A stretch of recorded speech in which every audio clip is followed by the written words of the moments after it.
je vais parler sans mettre la musique. C'est très important. Nous allons parler de nos amis soroïstes. Nous allons parler de la famille soroïste. Je pense que ce groupe de personnes-là, pour moi, je trouve que c'est un groupe médiocre. C'est un groupe médiocre. Et ça me fait très mal.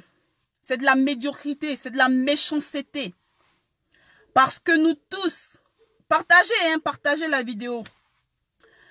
Parce que nous tous, nous sommes souvent malades.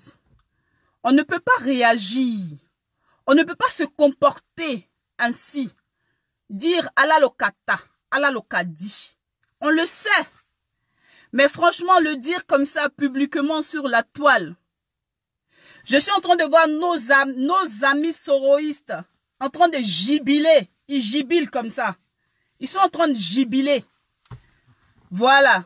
Comme s'ils avaient pris un gibier. Le premier ministre Alassane, le premier ministre Gon Coulibaly, Amadou Gon Coulibaly. Amadou Gon Coulibaly n'est pas votre camarade. Tout le monde peut tomber malade. Je vous dis, tout le monde peut tomber malade. Toi, tu peux tomber malade. Moi, je peux tomber malade. Chacun de nous a ses principes, a son principe de vie. Il y a des principes de vie de chacun. Chacun a son féticheur. Allez-y dire à nos amis soroïstes. Chacun a son marabout. Comme chacun a son médecin. Quand chacun a son médecin, chacun a son marabout. Si tu es malade et que tu penses que c'est ton marabout qui peut te guérir, tu vas simplement chez ton marabout pour qu'il puisse te guérir. C'est parce que c'est à lui, tu as confiance à ce marabout-là. Tu as confiance à ce marabout-là. On est d'accord? Les gars, connectez-vous. Parce que vraiment, je n'ai même pas encore partagé. Je vais essayer de partager parce que j'arrive pas à partager. J'arrive pas à partager. Et voilà, c'est comme ça. Il faut qu'on partage. Voilà.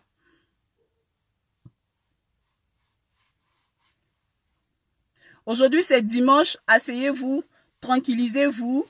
Et puis, on va parler. Sit down, please. Dis à ton ami, sit down, please. Prends ton tabouret, faut t'asseoir. On va parler du Premier ministre Amadou Gon Coulibaly. Ce n'est pas un camarade de quelqu'un. Voilà. Donc, comme je vous disais tantôt, chacun a son marabout. Chaque personne a son marabout. Si tu veux aller te faire soigner chez ton marabout, tu vas aller te faire soigner parce que c'est à ton marabout. Tu as confiance en ton marabout. Si tu veux aller te faire soigner en Côte d'Ivoire, chacun a son féticheur. Et chacun a son médecin. C'est la même manière, chacun a son médecin. Donc, si aujourd'hui, notre Premier ministre, il est malade, il va faire un contrôle médical en France. Il va faire son contrôle médical en France qui était prévu depuis le mois d'avril. Qu'est-ce que ça vous fait? C'est votre problème. Qu'est-ce que ça vous fait? Il allait faire un contrôle médical. Le monsieur, il a son médecin traitant. On appelle ça le médecin traitant. Quand tu as un médecin traitant, là, si depuis longtemps, tu l'as dans ta famille, c'est ce médecin traitant-là qui va te suivre. Et donc, il a décidé de partir se faire soigner. Il est venu faire son contrôle médical. C'est votre problème. C'est la même manière que Akissi ou Adjo, c'est de la même manière que ces personnes-là aussi ont leur médecin en Côte d'Ivoire. C'est de la même manière si tu as ton médecin de famille. Tu peux rester avec lui, tu es fidèle à ce médecin. Tu es fidèle à ce médecin. C'est de la même manière que tout le monde, chacun de nous a son petit guérisseur. Il y a plein qui ont leur guérisseur. Est-ce pour autant il faut faire une polémique? Il n'y a pas de polémique en cela. Il n'y a pas de polémique en cela. Voilà. disent encore que non, il y a des hôpitaux en Côte d'Ivoire. Vous dites qu'il y a des hôpitaux en Côte d'Ivoire. Mais il y a les hôpitaux en Côte d'Ivoire. Autant de Bago, Laurent. Autant de, comment on appelle ça, Oufoué-Boigny. Il n'y avait pas ces hôpitaux-là. Maintenant qu'on a des hôpitaux, maintenant c'est des étudiants maintenant qui vont avoir l'agrégation. Et pour être médecin, il faut avoir 12 années d'expérience. 12 années médicinales. Et ces personnes-là, ils vont les prendre, ils vont être dans les hôpitaux pour pouvoir guérir, comme on appelle ça, les malades. Voilà, il vient d'arriver. Ça dit ça, il avait 10 ans au pouvoir. Donc en 10 années là, il y a encore des années. En 10 années, on ne peut pas avoir ça. Il faut 12 ans. 12 ans pour être maître. Donc il reste encore 2 ans. Vous avez quel problème? Vous avez quel problème? Le problème, il est où? Je vais m'adresser ici à Soro Guibafouri Guillaume. Parce que c'est lui qui a permis ça sur la toile. Moi, je m'adresse à lui. Voilà. Je vais vous parler de Soro Guillaume. Je vais vous montrer une vidéo. Je ne serai pas longue, hein, mais j'aimerais décortiquer un tout petit peu le cas de Soro Guibafouri Guillaume. C'est fou, ce monsieur. C'est fou, ce monsieur, ce manipulateur qui a des propos incohérents. C'est fou. Je vais vous faire écouter sa vidéo. Je vais vous faire... Mac le régulateur, comment tu vas? J'espère que tu vas bien. Big up à toi, les gars. Big up, big up. Je vais vous faire écouter la vidéo. Voilà. Je vais vous faire écouter vite fait.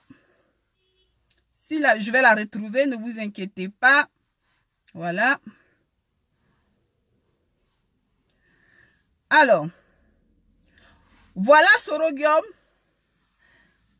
Une semaine de son arrestation au Ghana. Regardez bien, hein, cette vidéo, on va la décortiquer ensemble. Un journaliste, Blé m'a appelé, a souhaité me parler. Est-ce que vous écoutez? Il m'a Est-ce qu'il y a le volume? ses difficultés. Et je lui ai donné un conseil que je pensais sage. Je lui ai dit, Monsieur Blé, vous savez, j'aurais été à votre place. Au lieu de mener une vie de fugitif, je serais venu dans mon pays pour affronter la justice de mon pays. Je pense que ce n'est pas un discours qu'on a envie d'entendre quand on est fugitif. Là, je pense que vous avez écouté. Son arrestation au Ghana. Voilà. Il dit, je serai venu. Truchement d'un Je vais remettre parce que j'ai l'impression que vous n'avez pas écouté. Blé m'a Est-ce que c'est bon le volume? Est-ce que vous me recevez? il m'a dit ses difficultés et je lui ai donné un conseil que je pensais sage. Je lui ai dit, Monsieur Blé, vous savez, j'aurais été à votre place. Au lieu de mener une vie de fugitif, je serais venu dans mon pays pour affronter la justice de mon pays. Je pense que ce n'est pas un discours qu'on a envie d'entendre quand on est fugitif. Je crois qu'il ne m'a pas compris. Mais je pense que la suite des événements m'a donné raison. Si lui-même avait pris l'initiative, au nom de la réconciliation, d'appeler les autorités ivoiriennes pour dire, oui, je suis réfugié au Ghana. Je veux que Amnesty International ou je n'en sais rien, telle organisation des droits de l'homme, et mes hôtes ghanéens m'accompagnent dans mon pays. Je suis prêt à aller devant les tribunaux de mon pays. Il serait apparu plutôt comme un héros ou un courageux, ou en tout cas que d'aller se faire prendre comme un rat dans un trou et de venir là par la petite porte. Il est où en ce moment? Je n'en sais rien, il est aux mains du ministère de l'Intérieur, de la Sécurité. Mr. President, please, I just want you... Alors, les gars, vous voyez avec moi, sur cette vidéo-là. Soro Guillaume dit il a confiance. Il a confiance à la justice de son pays, de la Côte d'Ivoire. Il nous a dit dans cette vidéo qu'il a confiance à la justice de son pays qui est la Côte d'Ivoire. Alors, aujourd'hui c'est ton tour, Soro Guillaume. C'est ton tour. Quand c'était le tour de Blé Goudé Charles, tu as dit que tu avais confiance à la justice de notre pays qui est la Côte d'Ivoire. Maintenant, toi, aujourd'hui, c'est ton tour là. Pourquoi tu n'as pas confiance à notre justice là? Il faut avoir confiance à la justice. Au lieu de fuir comme un marmaillère, viens. C'est la justice là, c'est cette même justice là qui est en train de te juger. Tu as quel problème? Hein, Soro Guillaume? Tu es un marmailleur, un homme à vide. Un homme sans... C'est-à-dire, tu as vide de pouvoir. Tu manques de popularité. Viens, tu manques de popularité. Tu disais que tu reconnaissais la justice de notre pays. C'est de cela qu'il s'agit. Donc aujourd'hui là, cette même vidéo là, je te la montre. Elle est sur le net. Hein. Je vais te l'emmener. Quand je finis là, je la partage sur mes pages. Elle fait même le tour du monde. Donc, il n'y a pas de souci. Nous, on t'attend. On t'attend. Aujourd'hui, le même Soro dit que c'est une justice, la justice de Côte d'Ivoire est une justice corrompue. Les gars, invitez vos amis. Slowly, on va répondre à Soro Guillaume. Slowly, on dit slowly. Voilà. Parce que c'est là que lui reconnaissait que la justice de notre pays était bon. Lui, Soro Guillaume, il reste en exil pour s'afficher comme un candidat aux élections présidentielles. Soro Guillaume, tu es un loser. Tu es un loser. Voilà. Laisse-moi te dire que tu es un loser. Tu as dit à Blé Goudé Charles d'aller affronter la justice de Côte d'Ivoire. Fais autant. Fais autant. Pourquoi est-ce que tu restes catalogué sur les réseaux sociaux? Ah, Soro Guillaume. Tu veux être président des réseaux sociaux? Ça aussi, c'est un autre cas. Hein? Si c'est parce que tu veux être président des réseaux sociaux, dis-le-moi. Voilà. Il faut le dire. Soro Guillaume, on va continuer. On va continuer, les gars. Parce qu'aujourd'hui, on va parler de Soro Guillaume. On va continuer. Je vais vous montrer une vidéo de Soro Guillaume. Ce monsieur qui est avide d'informations.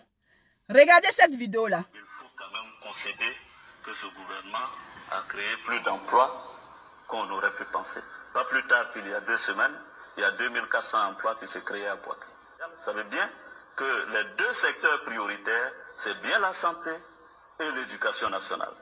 Au niveau de l'éducation nationale, nous avons fait des kits gratuits. Vous avez suivi, on a aidé les élèves. Nous sommes aussi en train de continuer dans cette voie. Madame la ministre de l'Éducation nous a proposé un plan de réhabilitation des infrastructures et de construction de ces infrastructures-là. Et je pense que c'est une bonne chose. Actuellement, elle est même, face au déficit d'enseignants, elle est même en train de recruter. Les chantiers qui finissent dans les broussailles, ça c'est une époque révolue. Le gouvernement actuel, sous le président Alassane Ouattara, écoutez, hein? Jamais il ne viendra à l'esprit d'initier un projet et de l'abandonner. Ce n'est pas possible. Je l'ai déjà dit. Vous avez écouté? Jamais. C'est lui-même qui témoigne. On continue. Moi, je suis à votre disposition et je suis prêt à servir là où il vous plaira de m'amener. Je m'en tiens à cette déclaration. le président Alassane Dramane Ouattara est un homme d'honneur, de parole. C'est un monsieur honnête que j'ai appris à côtoyer, à fréquenter. Nous avions déjà convenu que, à partir du moment où il avait fait une promesse électorale au PDCI de donner la primature au PDCI, un homme d'honneur, il devrait respecter cet engagement. Et nous avons convenu, mais je dis bien en parfaite harmonie, que je puisse aller briguer la tête de l'Assemblée nationale. Et c'est ce que j'ai fait. Je me permettrai ensuite de remercier le président de la République, son Excellence Alassane Dramane Ouattara, et de lui traduire toute ma reconnaissance. Sa confiance et son affection ne m'ont jamais fait défaut. Sa confiance et son affection m'ont jamais fait défaut. Mensonge. Regardez Soro, son mensonge. On va le démolir. Question de développement du pays autrement. Monsieur le Président, vous avez souffert, vos enfants, votre famille également. C'est cet homme qui est devenu président de la République. Est-ce que vous voyez? Démocratiquement élu, garant de l'unité nationale, a trouvé la force de pardonner et de demander pardon à la nation au nom de la réconciliation. Comment ne pas vous admirer et pourquoi m'interdire de saluer votre humilité, Monsieur le Président? Regardez, les gars, comment ne pas vous admirer? Ici, il dit comment ne pas vous admirer. Il admire le président Alassane Ouattara. Tellement qu'il admire, il devient aigri. On continue. Il va parler maintenant de son bilan. On continue. Comment ne pas vous admirer et pourquoi m'interdire de saluer votre humilité, Monsieur le Président? Donc, M. Ouattara prend le pays en 2011 dans une situation où la Côte d'Ivoire était au bord du gouffre. Nous étions à une décroissance économique de près de 7%. Vous voyez? Donc, je pense que le bilan de M. Ouattara aujourd'hui parle pour lui. Au plan économique, ça a été une véritable réussite. Il a lancé un vaste chantier d'infrastructure. Et je suis sûr que vous en avez eu les échos, même ici au Bénin. Moi je dis, si on donnait des mandats d'1 an et demi... Soro Guillaume là, il dit le bilan de Alassane Ouattara est un bilan inattaquable. Et maintenant le loser, Soro Guillaume, le même loser, il vient et il dit, il attaque le président Alassane Ouattara. Est-ce que vous ne trouvez pas qu'il y a trop de contradictoires dans ce que Soro Guibafouri Guillaume dit? C'est une personne comme ça, il faut suivre? Répondez-moi les gars. Moi je pense que voilà, Koulibaly le Séni, ne me fait pas dire, c'est un salopard. Je te rejoins. Je te rejoins. Parce que franchement, pour quelqu'un qui fait les éloges du président Alassane Ouattara, et maintenant, il trouve que non, il doit aller créer son parti. Tu allais créer ton parti politique. Laisse-nous tranquilles.